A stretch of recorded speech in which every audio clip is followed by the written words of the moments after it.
Today is June 17th, 2021. My name is Charles Sutter. Today I'm presenting part 4 of my series Win with Discipline. My main message: discipline is conditioned by applying a defined process. In my previous presentations on discipline, I explained the importance of discipline as the means for living a greater than life and a way to achieve life satisfaction. If you are lacking self-discipline, the good news is that discipline can be strengthened over time by a mental conditioning process shown in the figure. The reason people have too little discipline is that all living things obey the law of the conservation of energy. Energy expended only to gain the most powerful of emotions. To overcome the natural tendency to avoid work, one must develop the habits of discipline by applying a process that both achieves goals and conditions discipline at the same time. Discipline is conditioned by doing and developing positive goal-setting habits. Now let's take a look at this process. The beginning point is personal aspirations. Everyone has them. And the ending point is life satisfaction from having achieved many of those personal aspirations. Intermediate is goal setting and goal achievement. This begins with the goal selection. Now, goal selection is very important because you want to pick the right size goal. It has to be adjusted for the reward to labor or work balance. If there's an imbalance here where you perceive labor to be a little bit too much, then this is the wrong goal. So size your goal to fit the right reward-labor balance. You'll know that you've achieved the right balance because you're going to choose to move forward. You're going to have a commitment to do whatever it takes to succeed. And at this point, you begin now to reinforce your motivation with personally selected affirmations. These are auto-suggestions and visualizations of your doing the first and subsequent steps to getting to the end, and also visualizations of reaching an end. You take the easy first step, and then as you complete that step, you continue to look for the next right step, and you continue this process until eventually you've reached your goal, which ought to contribute something to life satisfaction. Now, at the same time, the success is going to help build your self-esteem. Self-esteem will raise your level of discipline all by itself. Proposition 1. You build self-esteem with a defined process. Pick the right goal with a favorable reward to labor balance and commit to it. Select an easy entry point and keep taking the next right step to eventually reach the goal.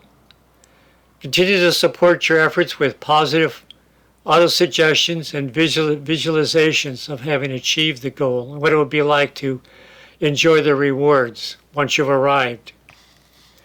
This presentation illustrates a process for applying and building self-discipline with a focus on 1. Imagining a desirable future. 2. Creating options for creating what you desire with sufficient motivation to overcome the natural resistance to exertion. 3. Rebalancing the rewards to work ratio so the work is not intimidating. And 4. Making a choice and a commitment to pursue a particular goal. And finally, 5. Defining an easy first step to get started and then continue to find and take the next right step until the goal is accomplished. A key component to developing discipline is the mental work you do while pursuing a goal.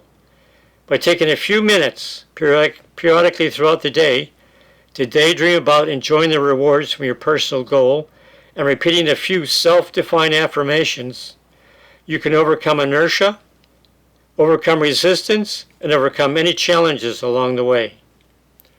Proposition 2. Success in life depends upon starting and finishing goals.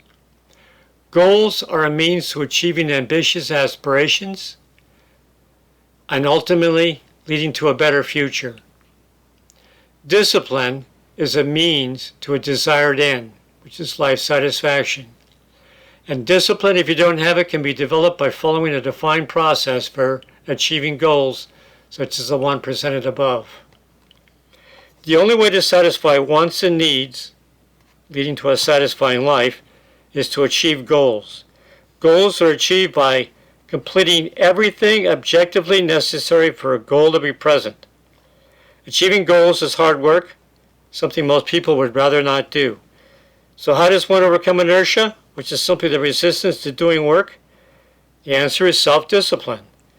These series of presentations have been intended to show how personal aspirations and life satisfaction are directly linked to goal achievement and aided by self-discipline. Both goal achievement and self-discipline are means to an end, which is life satisfaction as defined by your personal aspirations. Proposition 3. Discipline is the only way to live a satisfying life. Discipline achieves goals, builds self-esteem, and leads to life satisfaction. Discipline also solves problems, eliminates worries, and removes the stress of uncertainty.